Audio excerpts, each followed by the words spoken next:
From the Green Room Studios at Bates Nursery in Nashville, Tennessee, it's Gardening Inside Out, a podcast with highlights from our Saturday morning live show, answering all your gardening questions, giving you plant advice for any space in your life. Let's start the show.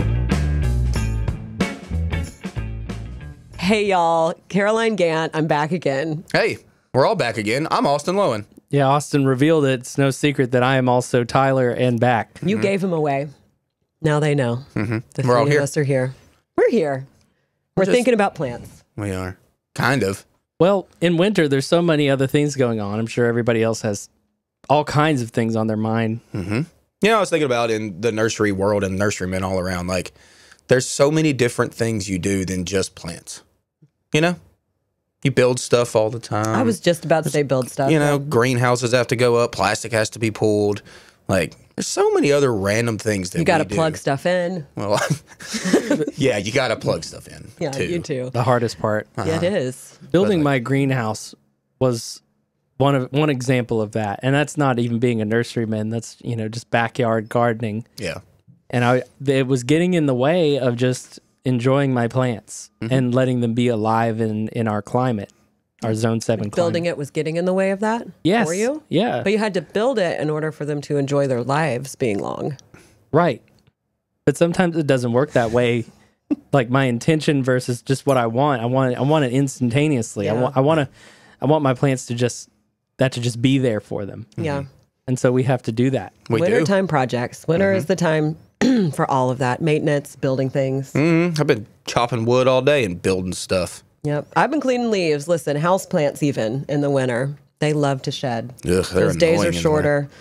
Your house is drier. Yeah, just say it. They're annoying in the wintertime, You know, kind I'm of. not going to call it that because I love them, but they are a little bit. I'm having to water all of my houseplants more often right now, and I'm not happy about it. No, it's the worst. I've fallen behind on watering myself. Not showering. That's not what I mean. I was like, you didn't drink water today? No, it was just my snake plant. It got buried in all the other plants that are huddled up by the west window. And then I was like, oh my goodness, my moonlight. And so I dug them She was out. okay. She'll get a little shriveled, but Well, actually, not that much shriveling happened, So which good. was, Yeah. I mean, it's probably been a month or two. oh, they can handle that. Oh, yeah. Yeah. Oh, yeah. I just don't want it to get to the point of shriveling because now I know. No, you don't like, want it my to. first snake plant, I neglected to all get out because I was like, I could probably ride 3-4 months. That's No, pushing it a lot. It was, and it did. that and poor plant. Yes. Do you still have it? No.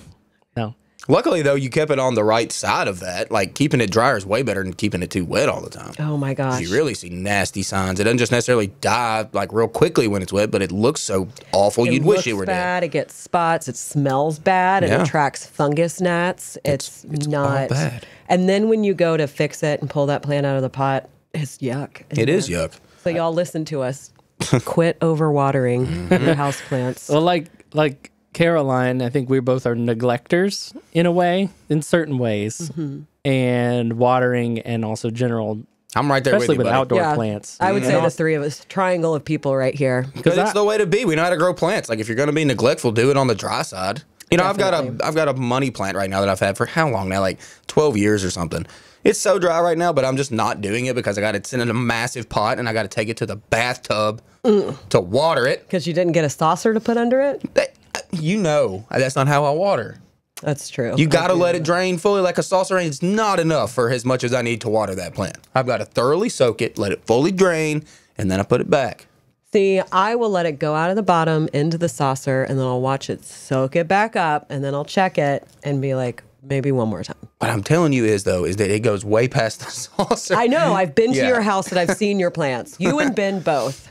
Ben Trust here at the nursery, I usually water his plants every time I go have a visit. Yeah.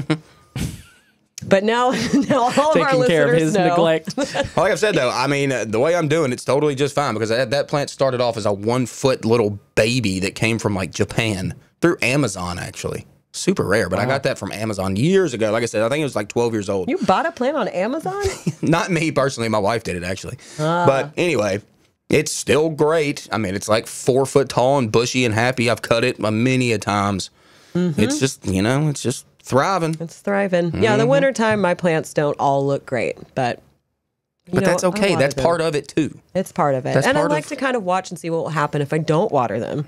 Well, didn't you say, Austin, speaking of not looking great in wintertime, didn't you mention bronzing on plants or like off-color stuff happening? Yes. Like my azaleas right now, they're kind of like, some of the tips and branches are red, orange, yellow. I don't mind the color, but to some people, it might be a little alarming. It could be. Yes, you could look at your azaleas right now and see off color and think, oh, God, they got a sickness or something. They're going to die. No, not necessarily the case. There's a ton of plants out there that go bronze over the wintertime. Boxwood being one that's a very, leafy plant that will go in. This is just a fun fact, is that boxwoods in more sun over the wintertime typically bronze a little harder. So there's that. And just so you know, every single arborvitae is going to bronze through the wintertime. That's what they do. I don't care if you got a globe round arborvitae, a small little guy, a big guy, an emerald green that's tall and skinny, doesn't matter. When wintertime comes, they go bronze. So if you want to grow arbs, get ready for that. I like the look of that. I don't mind it. It gives you a little color interest in the winter. It doesn't bother me at all. I think Tyler's right. I think it makes people a little, unsettled when they see that through the winter, like think that it's something's wrong with it. It's not. There was one time in like 2018, and I was just getting paranoid and in my head a lot. And this is before I worked at base. And I started freaking out. I started looking at all the trees and noticing brown and like dead stuff. And this is in winter. And I was like, all the trees are going to die. And I don't know how I got that in my head. But then, as I was like, no, I'm going to stand back and observe. And then as I did, everything came back. And, and especially pine trees, when they get real yellow and sickly looking, I'm like, ooh, but that's just bronzing. Yeah. Well, the general rule of thumb with pine trees is that the yellowing is going to be on the interior of the plant. Even with a very large pine tree, the yellow is very much so the needles on the interior part of the plant that shed. Now, if you do see a pine tree that has off yellow cast around even the outermost needles of the plant, then that typically is a sign of decline within pine trees. Yeah. But if it's that bright yellow on the inside of the plant, it'll shed and it's fine. Let's talk about shedding a little bit too, because that is something that we get here. Less now, I feel like plants are shedding from the interior a lot less. I was just going to say, do you typically see the shedding first, then the bronzing? Or is it's almost simultaneous. Okay. Yeah, it's kind of same time. It's like that nature knows button. It just says it's time for me to do this. How they know that, I don't know. They don't know it. It's obviously a temperature thing. It's a temperature thing, yeah. But it's the same with houseplants. They know, even if you have a grow light, they do the same thing in the winter. They start to grow slower. You have to watch them. It's shorter daylight hours too. I mean, that's a huge thing. It's stupid dark by 4:30 here in Middle Tennessee now. Depressing. Worse. Yeah, just if you're going through something, just know that we are going through it too. Ugh. We're in it together. I mean, it's like my me time after the end of the day to go home and crack one and walk around the yard. Look at all my plants, and now I can't because it's dark. You put a headlamp on. No, it's not the same. It'll be fun. You'll be spotlighting your plants. $20,000, Austin, hear me out, on an outdoor lighting system. Oh, God. To light up your bare sticks. No. In the winter, it would be amazing. No. That's the thing with me, too, is y'all know me. I'm into flowers, like loud flowers. So all of my trees are deciduous flowering trees, pretty much. The only thing I've got that's evergreen, really, in my beds is boxwood and camellia. Oh, speaking of. Uh-oh. I did it. You did. I replanted my boxwoods. You're going to hear all about it on the show, and we've got a picture. I don't know how you can see that, Caroline. Well, you can go to our Instagram or our Facebook. The photo is up. And there's actually just a whole timeline of Austin's bed on our social media platform right now. So you can check it out if you haven't already. 12 new boxwoods planted as straight as you could imagine. It's pretty straight. It's pretty impressive. It probably took him a couple days to get it that straight and everything in the ground. It didn't take me a couple days. It took me half a day to plant them. Just kidding. I was averaging like 8 minutes a hole. You were probably a little sore, though. I was so sore the next 3 days. Oh, my God. I was up and down 6,000 times to make sure they were straight and perfect. You got to get them in and then stand up and look at them, make sure they're good. And anytime you're planting something in a straight line, as straight as I need it to be for some weird reason. Now, did you lay anything down, like use that chalk line to make a line, or did you eyeball the entire thing? I haven't asked you that yet. I eyeballed the entire thing. Wow. Now, I did use a tape measure to make sure that the spacing was right. So they're spaced out 27 inches apart, every single one of them. But I eyeballed the straight line, yes. I'm impressed. Yeah, me too. In fact, kind of blown away. I did it. Like I said, I was up and down 1,000 times. I'd like to experiment with creating a Superman-style rig that allows you to just be suspended. That'd be great. You could lay on your belly, and do all you need to do, and then you're gonna have Jill crank you up to get to survey, get your Check alignment. those lines. Well, all right. Well, I bet they're ready to get into this week's podcast. yeah, And I hear am. Austin talk about, listen, get ready. There's a ton of Boxwood talk and pruning talk. So if you're into those, this is the episode for you. But this is from the Saturday, December 9th broadcast. Enjoy. I'm going to go out on a limb here and say that we've got a Boxwood theme going on today. It would appear that we have got Boxwood on. Look at it, Boxwood everywhere. What a We're wonderful inside the Boxwood. What a wonderful thing. If only someone in the studio had an issue with Boxwood over the winter, or anyone who might be watching. I think that's the one thing that almost everyone who is a gardening enthusiast, if you had even a single Boxwood in your landscape, you probably had some issues with it. We had a lot of death and destruction and damage on Boxwoods this year, and Austin, you were not the exception to that. No, I was not. Everybody knows this. I was not the exception. You were the most passionate, though. I was passionate about losing them, and they're gone. But I did do something, and I don't know when that's coming up, but we decided to do the whole green room today in Boxwood. And I'll say this has happened a number of times here at the nursery. I'll get a customer come in and they'll ask me, they'll be like, hey, I need a Boxwood. And I'm like, okay, which kind do you want? And they're like, what do you mean? Like, I thought there was Boxwood, right? And I'm like, no. Like, in this studio alone, we've got 6 different varieties of Boxwood. And that's I don't know, a third of the amount of varieties we sell. It's there's cultivars all over the place, and everyone in here is different. Yeah, and many of the differences between the cultivars of Boxwoods are fairly nuanced. So if you're not really horticulturally keen, you might not notice these subtle differences in growth habit, leaf structure, all of the various things that differentiate one cultivar from another.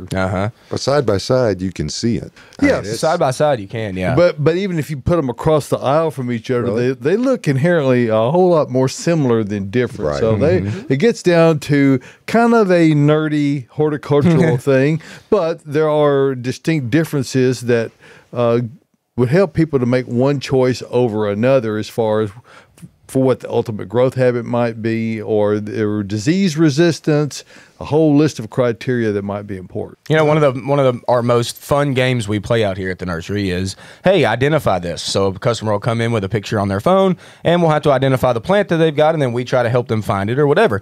And it's always the trickiest and probably the hardest whenever a call comes across the radio that says, hey, we've got a guest here that needs to identify a boxwood. Because you got to have a keen eye to identify a boxwood from a photo. I think you're pretty good at it. I've gotten good at it. Well, we've had The best no I know. shortage of practice this year, but it is a little more difficult when you're dealing with the plants that are devoid of foliage. There's a little more guesswork involved. Sticks. Yeah, it's tricky. Speaking of looking at sticks or not looking at, are we gonna go ahead and bring that photo up while we're all right. Let's just I didn't know when you wanted to do it. Well, I think it's appropriate to go ahead and just While we're talking about we've talked so much about this. Look at that! Oh, wow. I Look did it, at people. That. I did it. I planted all 12 of those Justin Brower's boxwoods out in the front. And you know what I did? Just for the viewers, I did not dig up the dead boxwoods. All I did was cut the sticks at base level. Yeah, so well. you don't see any old, dead, stupid boxwoods anymore. You see brand new, fresh green ones. Yeah. But right next to it is still the root zone of the dead ones. So Yeah, you will be digging them up. Yeah. They'll You go, know- what is this stick doing? This dead stick doing in the ground? What, I know. You know what's funny is with the spacing that I had to do, which, by the way, I was very meticulous, as you could imagine. I had a tape measure out there. Every single one of those boxwoods are spaced out 27 inches apart from center to center. Okay? Cool. Perfectly straight. And the way the spacing was is I had to actually dig up. Or I say dig up, I didn't even have to put a shovel in the ground. I could literally just pull them out of the ground. I had to remove 2 of the boxwood, the old boxwoods. you mean those that are going to push out new growth in the spring? Yeah. With the dead roots? Yeah. Yeah, you're right, David. When I pulled the two out, like I said, I did not need a shovel. I could just grab the sticks and yank them out of the earth like a carrot. That's what I did. But anyway, they're replanted, and it looks great. It does look great. It does. It's a very straight fade line. in, Tyler. Oh, it's so good. General, Austin, the commanding general at Camp Lejeune would like to talk to you because that is military precision. It's pretty good. You know, down at the end a little bit, there's one boxwood that's like bigger than the other one, so it looks like it's not in a straight line really, but it is. Okay? It's as straight as I could get it. They're so cute. One flush and another trim this spring, and that'll all be rectified. Oh, it's so good. And those sleepy allium there in the front. alliums out in front. Those are awesome. Love those. Oh, and then I place all the petunias around them, and they just nuzzle on in. I've made up that word. Nuzzle is not a word. You said it yesterday for the no down. Nestle and nuzzle. Okay. Nuzzle. Well, I mixed the two, and that's what happens with the petunias. They nuzzle on in. They nestle on in. Well, I know that there are just people chomping at the bit to talk about boxwoods or perhaps even other things. Wow. So I'm relying on you, Caroline, to bring forth some questions. We do have some good questions. We have a lot of pruning questions today. But before we get to the questions, I do want Austin to give a rundown on why boxwoods are his favorite, because we haven't really discussed that. And I know our viewers are wondering, what is it about boxwoods that make you so passionate? And it's not just Austin. Shannon, who works here, I think Shannon's actually on the top of the list. He might be. But he's not here, so go ahead. I think I love boxwoods because they're super tidy. Okay, as y'all know, I'm a little bit more of a tidy gardener. It's not like flowy for me all that much. What I love most about boxwood is the spring flush. When you have a deep dark green at the base, and then you see fresh, beautiful new foliage emerge super tight above the shrub for like 2 months. It literally the new growth is persistent for that long. It's just beautiful to me. They're just. I don't know. And you do get that opportunity as a boxwood owner to really get a nice tight shear before there's any signs of new growth. I'm talking mid to late February. And by doing so, you get that gift of that wonderful flush of growth. There you go. Yeah, and I will say, before meeting Austin, I did not like boxwoods, and I never would have planted them in my landscaping. And now I have 13 of them, and I love them. So thank you, Austin. You converted me to loving boxwoods. All right, let's dive into some questions. First up, we've got a question about pruning a Japanese maple. Old Japanese maples never prune properly. Can it be saved and reshaped? Yeah, I mean, it doesn't need to be saved. It's alive. It just needs to be reshaped, which can certainly be done. I really like doing that. I do that on the side, actually, every once in a while for people that need the Japanese maple to get kind of back in check. I'll kind of come out and help you, figure out what limbs you want to keep, what we don't want to keep, take all the dead that's out of the interior. A lot of times, Japanese maples get a lot of dead sticks on the interior of the plant. And that's really where it always starts. It is. Getting that dead out. Get the dead out first, always. Get the dead out first, get the diseased-looking branches out, and get, crossing limbs out. Once you do that, getting that done first will change that plant dramatically right off the rip. And then after that, you just shape as you need to. I know Japanese maples are expensive. I know they're funky. I know they're odd and they're cool and we love them. And a lot of times people are scared of them. They're scared to cut them. But really, a planted Japanese maple that's been there for a while can be cut almost like any other plant just to get it back in check. So don't be scared of it. Okay? Go on and get it. Don't be scared. Don't be scared of it. Don't be scared. They are just so fancy that they are. I know. It makes people nervous. I've gotten comfortable pruning mine after some time, but it took a minute. All right, our next question. I know there's somebody who's not in this room that might have some stuff to say. I know Renee, has a smoke bush that she prunes. So our question is about that. It says smoke bush, when to prune and how low do we go? I really want one of these. Austin hates them. I can't stand a smoke tree. I love them. Well, I mean, they're pretty aggressive growers, first and foremost. And consequently, ours gets cut back nearly to the ground pretty much every year. Yeah. And if you do that early, you get the best of all worlds that a smoke tree or smoke bush, however you want to call it, a cotinus, what has to offer, in that you get that flush of colorful growth, particularly if it's a purple foliated cultivar. You get great new growth, and then you get the flowers that come on in the summer, or the the smoke Late, effect. Yeah. But it does require pretty severe pruning every year. Otherwise, they'll just get too big. And we've got one that's in a planter out near the street, and were it not for the fact that she really cuts on that thing severely every year, it would overgrow the area, and ultimately we'll have to pull it out and put something else back in. I wish my backdoor neighbor would take this advice, because won't trim it. Well, they planted them as a privacy hedge. I mean, on the perimeter of the house. They'll work but they for have that. gotten huge. Yeah. But down below, they've gotten Well, they get very thin.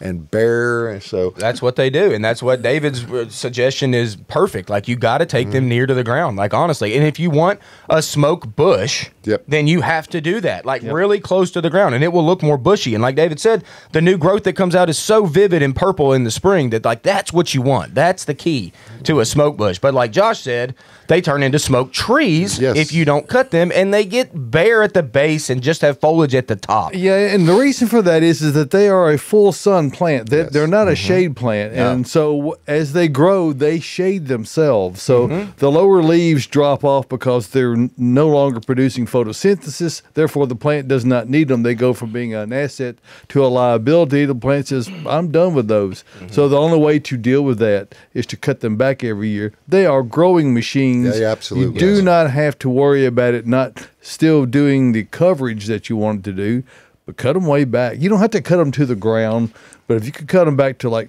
3-4 feet. In this setting, when they were, I'd say 4 years ago, before they really started to show their legs. Right.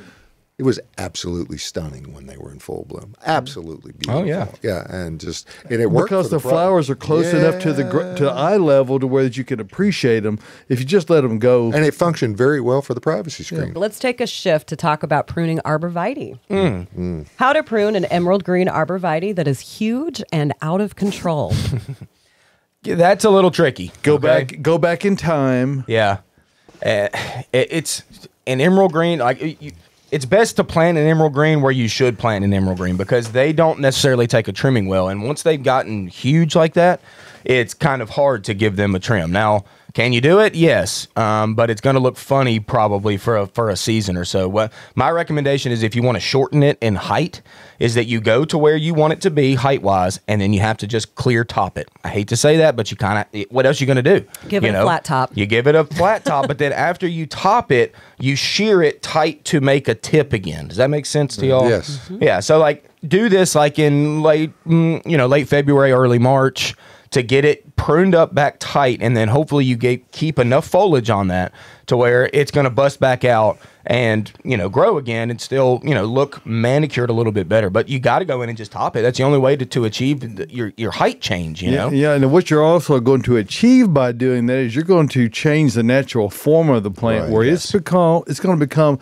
a fatter looking, and certainly less of a spire, decidedly much less of a spire. Now, it's true with all conifers that you need to trim them all along. And to Austin's point, the mistakes that most commonly get made is people allow them to go for numerous years beyond what they should have been trimmed. So my little remark before he started talking about going back in time, that's what you really need to be able to do, is to time travel backwards and trim it 2 or 3 years ago. That way you don't have to trim it so severe. You can trim it a little more judiciously and less severely, and it'll grow back out of that. When you cut a conifer back to where you have removed all foliage off of it, you don't get predictable, nice, even new growth coming back out. So that is part of the problem. You'll get that top growth where it'll come back out, but if you do it hard on the sides like that,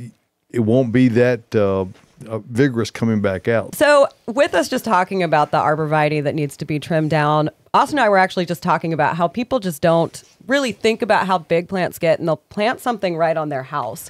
So just something to consider when you get a new plant. Do your research, or ask, the landscape specialists that are helping you at whatever garden center you go to, because I see so many things that are planted right on a house, especially right when they get them, even if they are like 6 feet tall, but then it's going to eat your house. And I had to move some limelight hydrangeas because of that. Yeah. And speaking of limelight hydrangeas, y'all, we got a question about pruning limelight hydrangeas. Every week we get one. When should you cut limelight hydrangeas down? I've seen conflicting info. Are they talking about us and all our opinions on the blooms? It might be. I don't know. Because we're all conflicted with our opinions. I'm not conflicted with my own opinion. I know what I like. All right, so the simple answer to this is you can cut a limelight hydrangea any time over the wintertime after it's dropped dormant. Do you want to do that? Do you like the old spent blooms that are up? If you do, leave them up for a while. If you don't, and you're like me and you like them clean and, you know, cut back, then just take them now. It doesn't matter. Whenever they lose their leaves, whenever it's dormant, take them back whenever you want to. Just make sure you get them cut before the early spring flush is really all you got to know. And you need to do it. Limelights deserve to be cut. They get way too big. And if you leave them too big, then they get leggy and they flop. So make sure you take those stems back to nice sturdy stems and take any weak or dead or dying diseased wood. And they'll be great. Gardening Inside Out is brought to you by Earth Mix Garden Products, creating regionally sourced high-quality soil blends and amendments for the sustainable-minded gardener. Fall and winter are great times to plant in the Southeast, and Earth Mix can help you with Landscape Soil Conditioner. Mix Landscape with your native soil to feed all winter long. Added mycorrhizal fungi help your plants get established faster and increase hardiness through the year ahead. Visit earthmix.net for more information and retailers near you. Remember, success begins at the ground level when you use Earth Mix Garden Products. Austin, your comment about limelights has proceeded to give us a couple of more questions.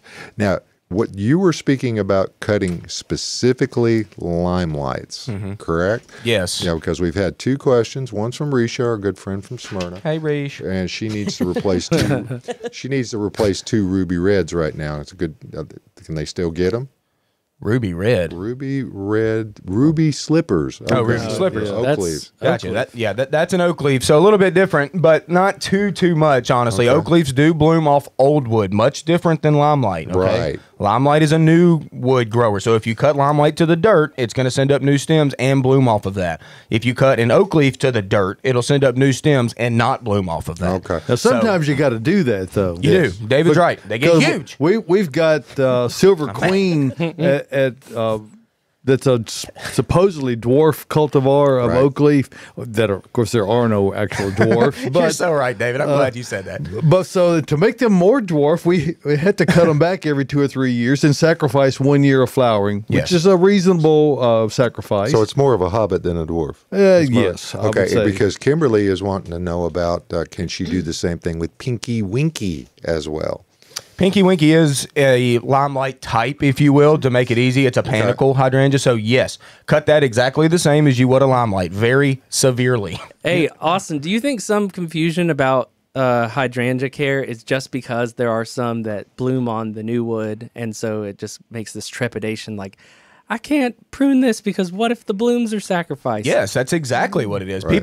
People never really remember which species they need to prune, but everybody for some reason knows that they can't do certain things, or there's something that they need to know about hydrangea. You know what I mean? Like everyone's like, do I cut this one? Do I not cut this one? Like everybody knows there's this technique involved, but there's it's not that bad. It's just that there's the ones that do bloom off new wood, just like write it down or something. Just like have it. Here's another little tip for whatever might be flowering. If you will if it's as long as it's not a fruiting plant, if you will trim it right after it flowers, you cannot go wrong. Pretty much. Right.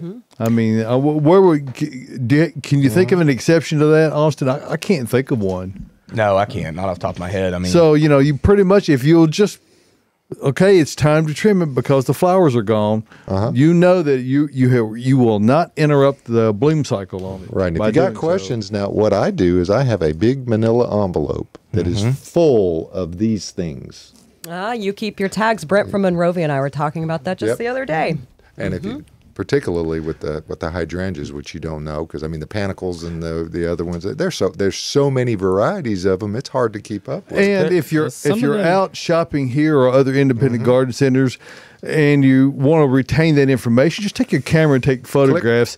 don't pull the tags off. No, please, I 'cause would. if they're yours and you're taking them home, it's one thing. But we Don't ask that you snatch 'em. don't pull the tags off the plants because other people want that information. But by all means, take photographs of it and you can capture that information. We all have these little high quality digital devices in our pockets, so there you go. And Or you Josh- could be like me and just leave the tags on the plant after you plant it, so the instruction manual's always there. Like your paper blowing in the Especially the wind. Isley stuff. You leave those on there so they flap in the wind. And everybody. It's the mini pearl effect. Yep. Yeah, and Josh, I think you just made a great point what you just said. You just said there's so many varieties of hydrangea, and you are so right about that. So many varieties, but there's only about 5 different species that we sell. Right. And it's the individual cultivars within the species that we need to know how to prune. Okay, so the 2 species that you can prune are the arborescens and the paniculatas. Those are the Sure ones they bloom off new wood. The other 3, that's going to be oak leaf, it's going to be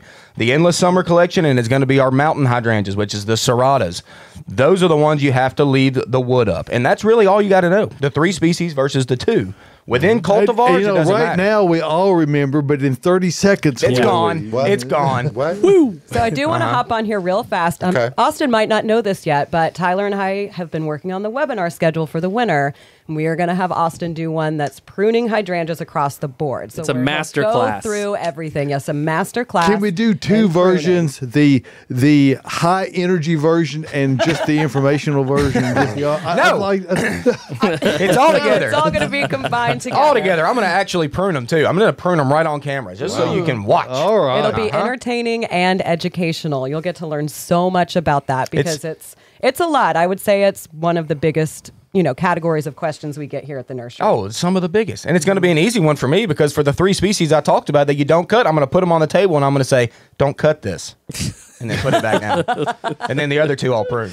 And then you'll prune away. There Okay. you go. It's coming. Let's dive back into questions. So we got a question about hollies. I was reading this question and I was a little bit like, I wonder what this means. So let's see what everybody has to say about it. I cut back hollies. They grew branches all along the branches, i.e. aliens, and looks like bark is splitting. Can What I would read we that? say about Read that I said again. branches all along the stems is what I inferred. That but, could, yeah. Okay. Yeah. I think I know what this means. I think. Or maybe, never mind. Tyler, just kidding. I already did. A ton of hollies this year, like mainly the red holly collection, is like an upright, kind of slowish growing holly. And I did notice they suffered a lot of dieback from the sticks back in tight to the stem. But what they did is they leafed out really tight to that stem. So there's a lot of green like on the interior of the plant, but then a lot of sticks on the outer part of that need to be pruned. So it's literally just needs to be cleaned up and take those dead sticks back to where you see foliage and then let that foliage bust next spring, which will, it'll bust out a lot more than it did this year. Looks like the bark is splitting. I don't know much about that. I mean, sometimes plants' barks can split a little bit and it's not necessarily the end of the world. It just gets bigger sometimes. I mean, doesn't it? Yeah, I mean, it'll heal. Like a lot of times plants will be able to heal themselves whenever there's a split in the wood. And this could have happened last year with December freeze. Like sometimes bark split a little. I noticed that a lot, actually.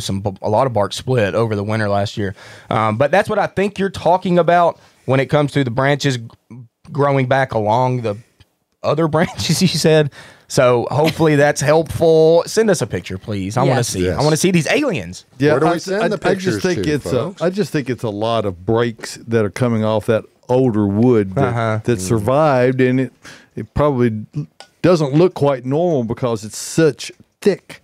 It could be that there's some Aliens.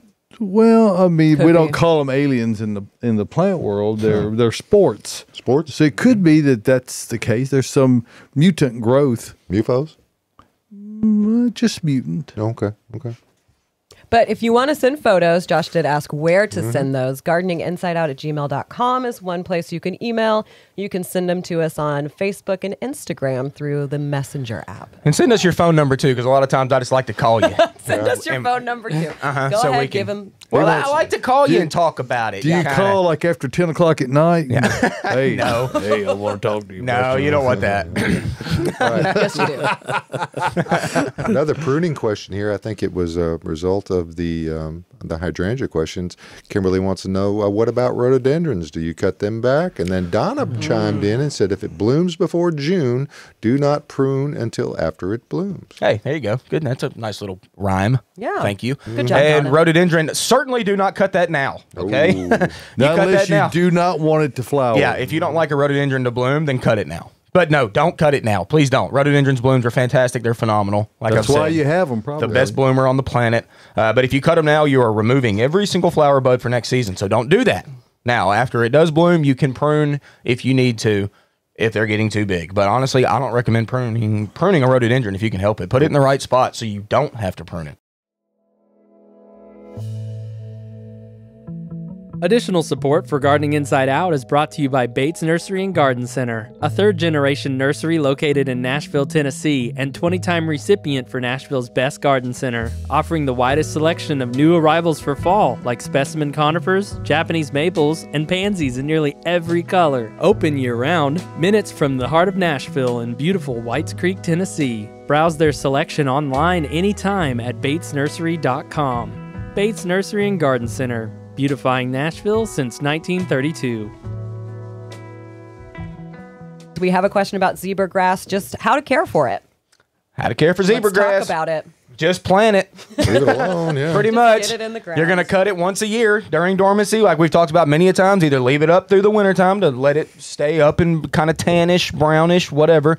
Leave it up, and then whenever you see signs of new growth in the spring, just chop it, and it's coming right back. You can't barely kill zebra grass. I haven't planted that one. It's one of those grasses that it's bad about reverting to the Just green. Yeah, to just green. So you either need to cut those parts out completely or just live with it. Either way works. A mono zebra. It just goes back to green, and okay. it's nothing particularly spectacular about that. But that's why you don't see it so much produced anymore, because it's bad about reverting. Bagworms on cedar. Is it always a disaster, or will it be okay to leave? Don't leave it if you can help it, because it can be a disaster, most definitely. Now, I don't know what kind of cedar we're talking about or how big the cedar tree is. If it's a big old native cedar tree out in just the yard or whatever, they can live with some bagworm damage, but 1 turns to 10 and then 10 turns to 1,000. Yeah, So, actually, each one of those each little pouch can have several hundred Yes. little crawlers come out of it. So that's the real danger of, they're not going to do anything right now. No, I get them all that you can see. Yes. And keep picking. And Yep. They're kind of fun to pick. I mean, You, just you take 'em know, off. you know what they're the best gross. way to find them if you're picking them off something is to look upside down. I don't know why they appear when you're looking at them either with your head rotated.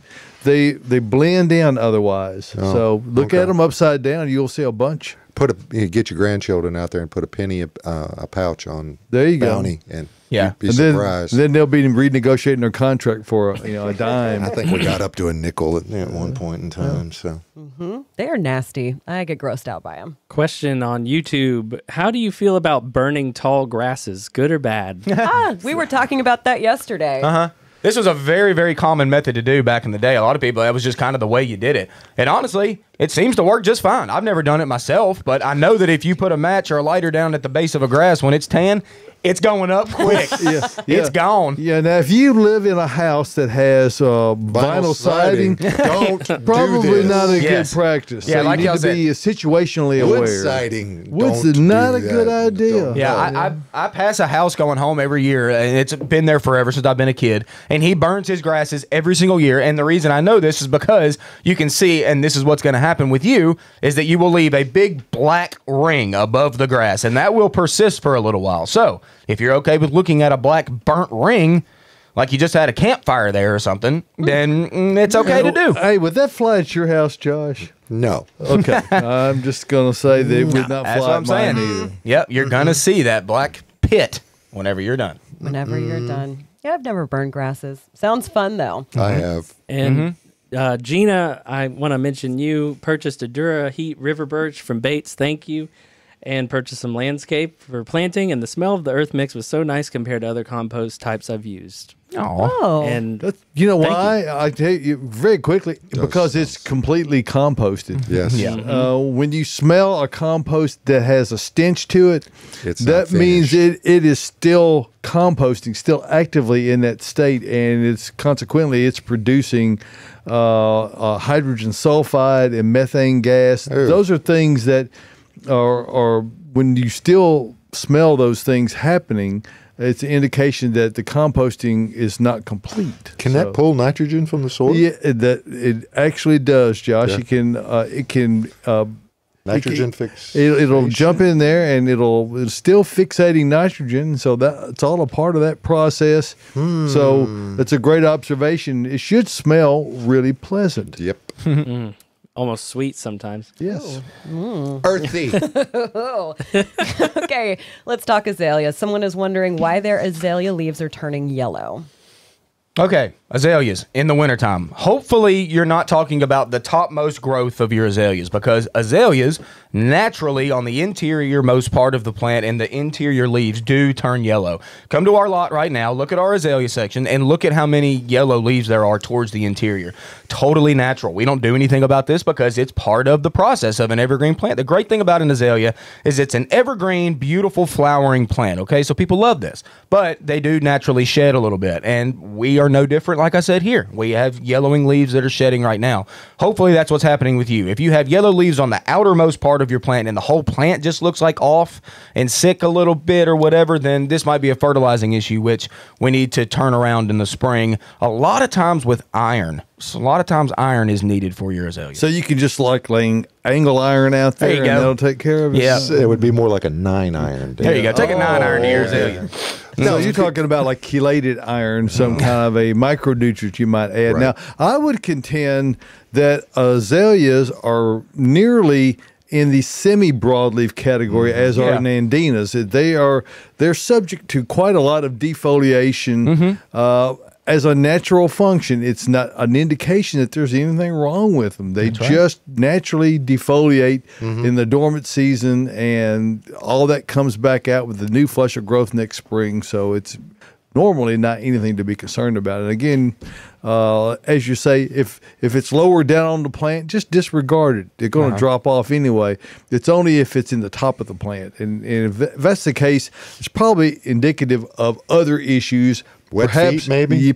Very likely, yes. So Could be it. That is another webinar that you have to look forward to that we have Austin signed up for. What is He's it? going to talk feed? about fertilizing. Oh, So okay. if you're wondering how to break down fertilizer labels or what you should use to help with something, we will be doing that. Again, those are going to be released this winter. We're going to start them in January. Cool. So make sure you check out the website. All right, our final question this morning comes from Miriam. Good morning, Miriam. Miriam. We haven't gotten a question from you in a minute. So Where it's you good to been, hear Miriam? From you again.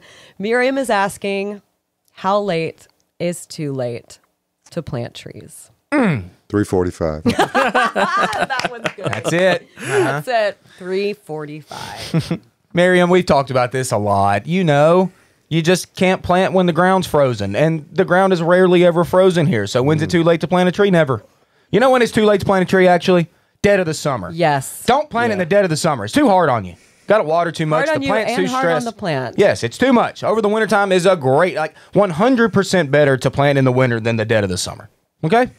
So there you go. You're going to be working hard. And you to keep can it alive. plant in the summer, but Yeah. it's a lot more work because of just what you said. You have to be totally responsible for keeping the water to that root system that's grown in a container that has not gotten into the soil around it. So if you've got time to be able to manage and do that, that's fine. But Ground's like concrete as well. it's a much more challenging time of year. It can be done successfully, but it requires diligence, to say the very least. Now's my favorite time to plant. Well, here I come talking about annuals versus these perennial trees and shrubs.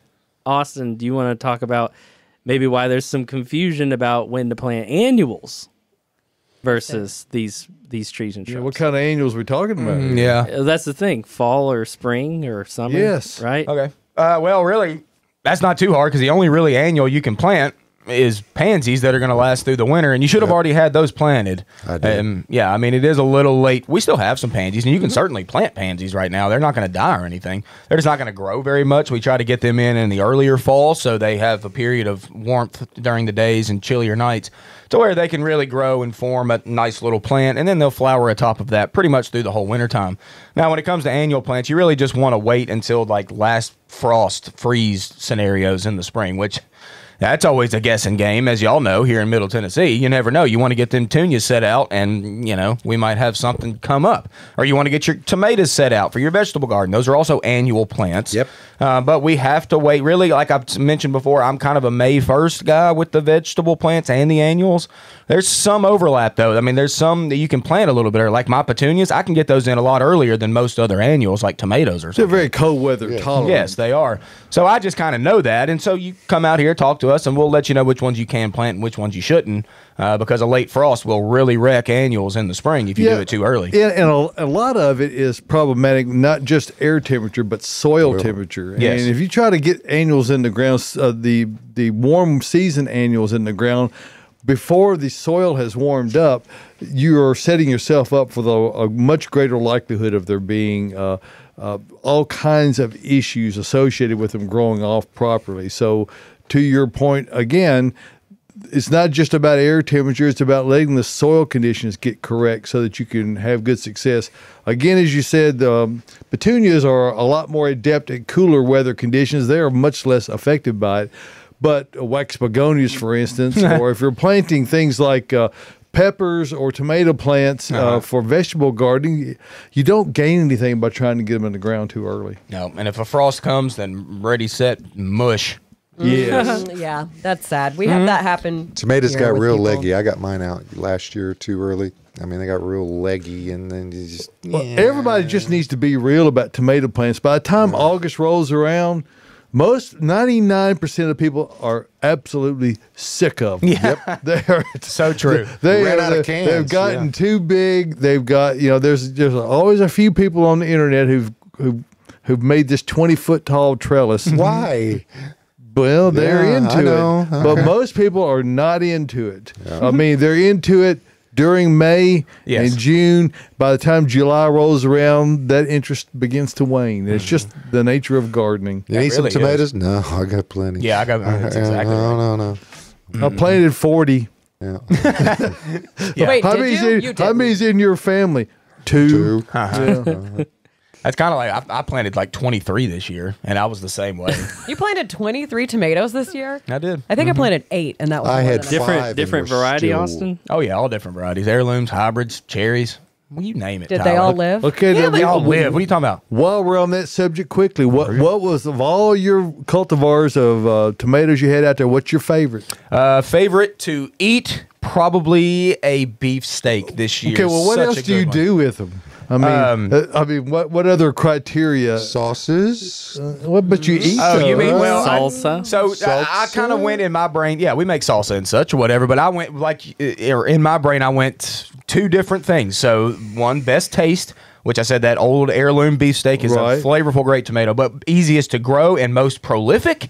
That's going to be your celebrity. Absolutely. Love that celebrity. Well, It's Miss money, Mary, Austin. It Miss is Mary, Much money. Miss Mary back in the day, who was our greenhouse manager for decades. She was a Bradley lover for a lot of years, yeah. and she made the transition to celebrity once they became hybridized and coming. That's how long ago she worked here. So Oppo wouldn't plant anything. My father-in-law, who's no longer with us, he wouldn't have planted anything except Bradley's and Early Girls. there you go. Yeah. Hey, Bradley's still a great tomato. Yes, great absolutely. tomato. Yeah. Uh huh. I love tomatoes. Can't wait for that. And if you are sick of tomatoes, try planting some berries because those are things you can plant right now, Yep. like raspberries and Absolutely. blueberries. I'm sorry, I'm a berry boy. Ah. Hey, My last fall gold raspberry literally ripened up just like a week or two ago. and we're very sorry, but we've run out of time. Yeah, but oh my goodness, we the have. honeyberries at the proving ground, Zero. out of here. Out of here. They're gone Yeah. this year. So. Oh, No honey. Oh, not all that sweet, as it turns out. that was An experiment that went We had like 13 in 13 years. 13 berries in 13 years. That's honey Hey, bear. they're not that sweet either, are They're they? kind of, well, they don't taste very well. They're not good. No, they're not Just good. saying. All right, folks, the music means that this edition of the Gardening Inside Out show is coming to a close. But next Saturday morning, what are you going to do? Hey, I'm going to be right here. How I'm going about to be you? right here. The rest of the team going to be here next week? I'll be here. Okay. Yeah. Get your Christmas shopping done. Get your Christmas lights up. And Come in and see us. at Yes, Bates come on Nursery. out. We're here till 4 o'clock. Walk through the mall down there. It's cool. It's 20% really, off like almost everything. Yep. All right. Hey, folks, thanks again for joining us. Share us out on social media. I heard a rumor about Instagram that we'll probably get something going with next week, maybe. We'll so, see. Hopefully so. Okay, dog. Jane says, way to grow, Austin. We'll see you next time.